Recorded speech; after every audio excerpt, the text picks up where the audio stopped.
Okay, we're going to begin reviewing all the things we've talked about this year and getting ready for that pesky EOG that we have in just a few weeks, really. So this week we're going to be looking at all things that have to do with sentences, so sentence structure, sentence types, and then we're going to be looking at context clues because I think those are the most important things. I want us to constantly review those from now until the end of the year because that's what's going to help you most on this pesky test. Can you tell how I feel about EOGs? It's not a secret. So let's just look at today's information. We're going to talk about how, I about lost my computer. We're going to talk about building sentences and how we do that and how we create sentences that are actually sentences. You've been writing simple sentences since you were little. All a simple sentence needs is a subject and a predicate. That's what makes the complete thought. Now, do sentences need to start with capital letters? Yes. Do sentences need to end with punctuation? Yes. Those are mechanics. That's not what makes a sentence a sentence. Those are just things that we also have to use to create the perfect written sentence. But I don't talk in capital letters and I don't talk in punctuation. So a sentence is a complete thought expressed using a subject and a predicate, such as Sam took the bus. Who's the sentence about? Sam. What did Sam do? He took the bus. Your subject is Sam. Your predicate is took the bus. It's a complete thought. It's a sentence. Next sentence is a little trickier. There are 11 fish. Your subject is actually there. And what about there? Well, there are 11 fish. It's kind of a weird sentence, but it's still a complete thought. Not a weird sentence, a simple sentence. I love dogs. Who's the sentence about? Me. What do I do? I love dogs. Pizza is my favorite. What is the sentence about? Pizza. What about it? It is my favorite. I think my finger is broken. Who's the sentence about? I. What about me? Well, I think my finger is broken. So we have subjects, we have predicates, we have complete thoughts. Those are the simple sentences. Fortunately, not all the sentences we write come out as complete thoughts right away. Sometimes we write run-on sentences. Anytime that we have two or more independent clauses and they're missing proper punctuation or conjunctions, we end up with a run-on sentence. Sometimes we can fix a run-on sentence by simply adding a period and making it into two sentences. Sometimes we can add a conjunction and fit the sentences together, but then it requires that conjunction and that punctuation. Sam took the bus and I took the train. You're just missing your punctuation. Sam took the bus, comma, and I took the train. That makes that an appropriate sentence. But if I say, Sam took the bus and I took the train and green eggs taste better than yellow ones, those things don't belong together, do they? So, Sam took the bus, comma, and I took the train. Period. There's your sentence.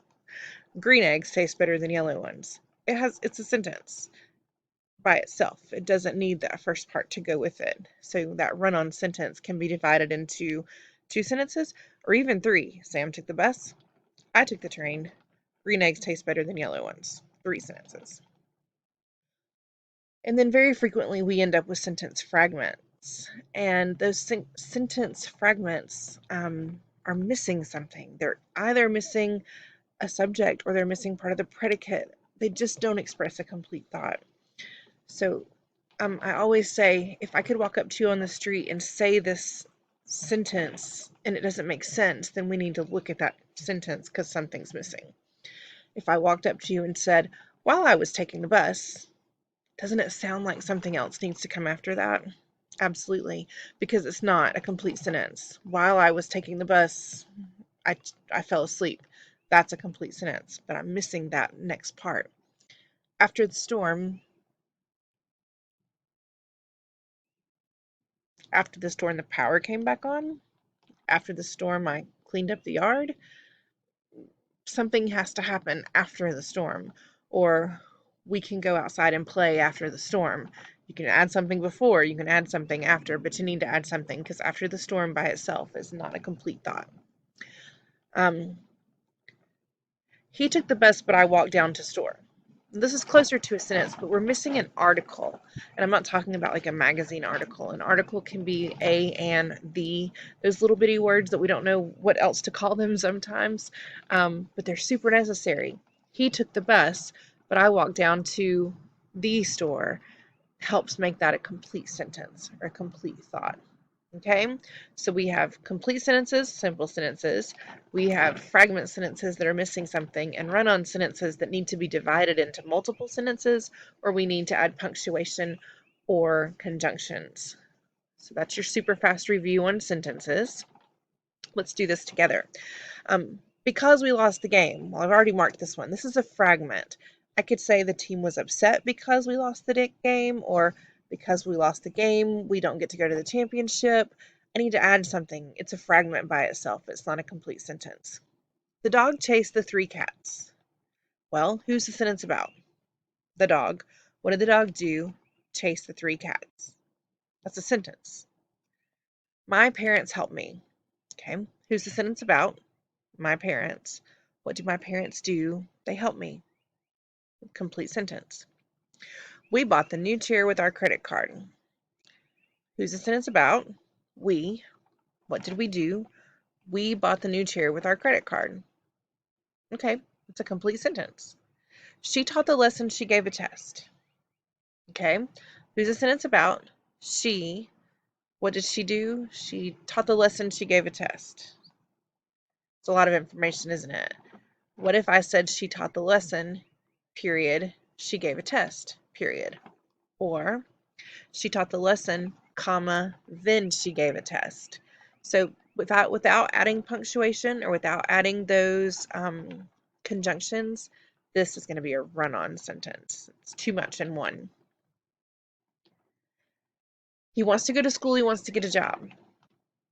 Same thing, right? He wants to go to school is one sentence. He wants to get a job is another sentence. Or I can say he wants to go to school, comma, and he wants to get a job, or then he wants to get a job, or but he wants to get a job. I can add any of those conjunctions and that makes it work, but until I add those things, that is a run-on sentence. While he was reading the book, do you feel like something else should come?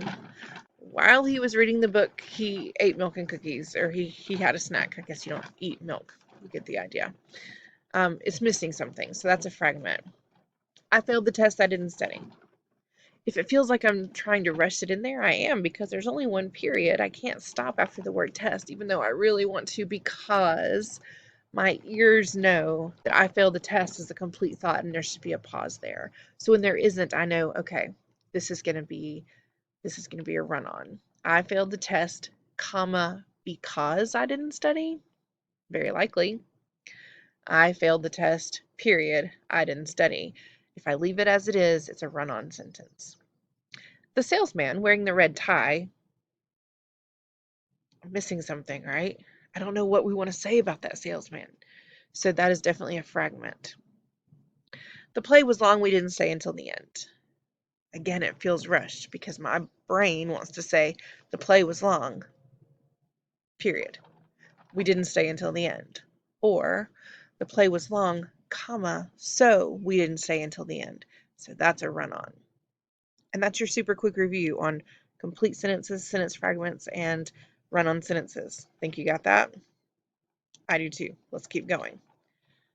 I'm also going to give you a super fast review of the 4 types of sentences that we studied earlier in the year. Declarative, imperative, exclamatory, interrogative. Do you remember those? So in declarative sentences, we're making a declaration. We're making a statement. It's always punctuated by a period. So it always ends with a period. Here's an example. The dog in the neighbor's yard is barking. I'm not excited about it. I'm not upset about it. I'm just saying, hey, that dog is barking. I could just as easily say, hey, that bird is singing, right? It's just making a statement. Declarative. Making a declaration. That's where that comes from. It's the same root word. Imperative is a command, sometimes a polite request. It ends in a period, but if it's something I urgently need you to do, then it's going to end with an exclamation point. or an exclamation mark. So if you've just come in from outside and you've left the door open, I might say, close the door.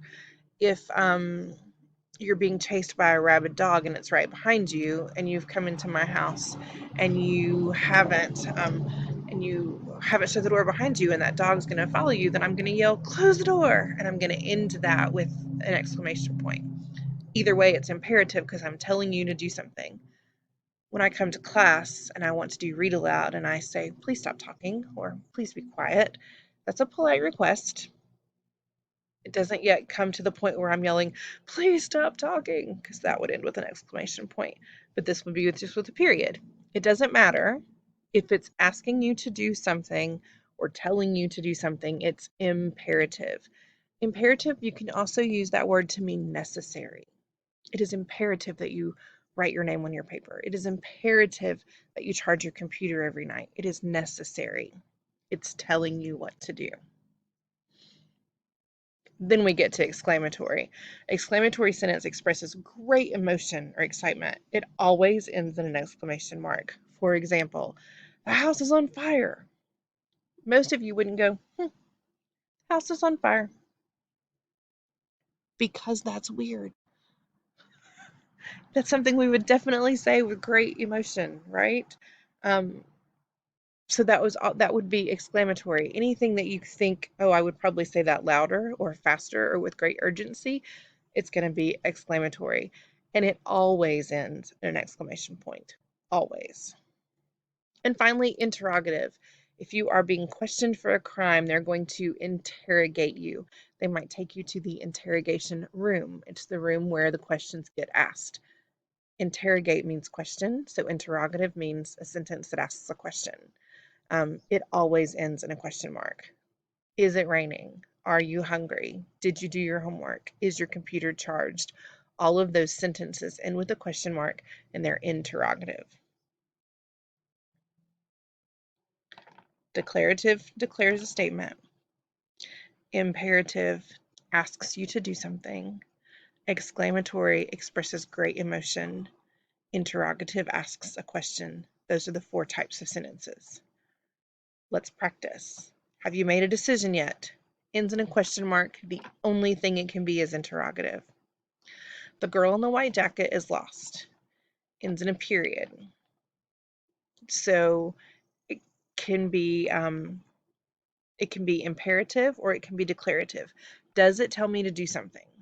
Nope, it just declares a statement. So it's declarative. The Bulldogs won the game in the last 3 minutes. It doesn't tell me to do something. It's just showing great emotion with the exclamation point here, so it's exclamatory. Give me a piece of pizza. Ends in a period, but I'm not declaring a statement. I'm asking you to do something. I'm telling you to do something. Give me a piece of pizza. So that's going to be imperative. I did not finish my homework. It's the saddest sentence ever spoken. It is just a declaration. You're just saying, hey, I didn't do it. So that's declarative. Where is my science book? Ends in a question mark. Has to be interrogative. Please come with me to the movies. Ends in a period, so it can be declarative or imperative. It does ask me to do something. Come with me to the movie, so that's going to be imperative. I made a perfect score on this test. It ends in an exclamation point, so it can be imperative or it can be exclamatory. It's not asking me to do something, it's telling you something with great excitement, so that's going to be exclamatory. Why is John late for our date?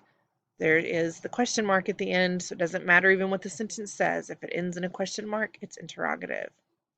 Open your locker immediately. Ends in a period, declarative or imperative. Is it asking me to do something? Yes, it is. So that's going to be imperative. And that's going to be the end of our review for today.